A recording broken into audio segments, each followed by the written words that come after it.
ഒരു സത്യം പറയട്ടെ, ദീപക് എന്ന ചെറുപ്പക്കാരൻ ആത്മഹത്യ ചെയ്തപ്പോൾ സോഷ്യൽ മീഡിയയുടെ ഇരട്ടത്താപ്പ് നയം നമ്മൾ മനസ്സിലാക്കുകയാണ്.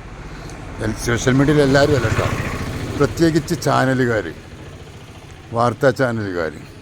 നേരെ മറിച്ച് ദീപക് മരിച്ചിട്ടില്ലായിരുന്നെങ്കിൽ, ആത്മഹത്യ ചെയ്തിട്ടില്ലായിരുന്നെങ്കിൽ ഈ ചാനലുകളൊക്കെ ദീപകിനെതിരെ തിരിയുകയും ഈ പെണ്ണ് അതിജീവിതയാവും ചെയ്യുമായിരുന്നു.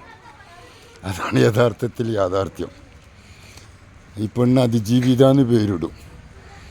എന്നിട്ടോ ദീപക്കിനെതിരെ ഈ ചാനലുകളൊക്കെ ശക്തമായി അവനെ എതിർക്കും. സത്യത ഉണ്ടാവുക. അപമാനഭാരം അവനക്ക് നേരത്തെ മനസ്സിലാവും. ഇതൊക്കെ ഉണ്ടാവുക എന്ന് മുൻകൂട്ടി കണ്ടതുകൊണ്ടാണ് ആ പാവം വെറുതെ ജയിലിൽ കിടക്കും. നിരപരാധിയായി ജയിലിൽ കിടക്കേണ്ടി വരും. ഇവളെ അതിജീവിതയായി മാറും. ഇവളെ പേര് പുറത്ത് പറഞ്ഞാൽ അവർ അറസ്റ്റ് ചെയ്യും. ഈ ഒരവസ്ഥയ്ക്ക് കാര്യങ്ങൾ തിരിഞ്ഞു പോകും. അതുകൊണ്ടാണ് ഇപ്പോൾ സത്യത. അവൻ മരിച്ചതുകൊണ്ടാണ് ഇപ്പോൾ ഈ ഇരട്ട ചാനലുകാരൊക്കെ ഇപ്പോൾ അവൻ്റെ ഭാഗം പറഞ്ഞു നടക്കുന്നത്. മരിച്ചിട്ടില്ലായിരുന്നെങ്കിൽ ആ പാവം ശരിക്ക് കുടുങ്ങുമായിരുന്നു. പ്രത്യേകിച്ച് കൗൺസിലറാണ്, കൺസൾട്ടൻറ്റ് സൈക്കോളജി ഒക്കെയാണ്.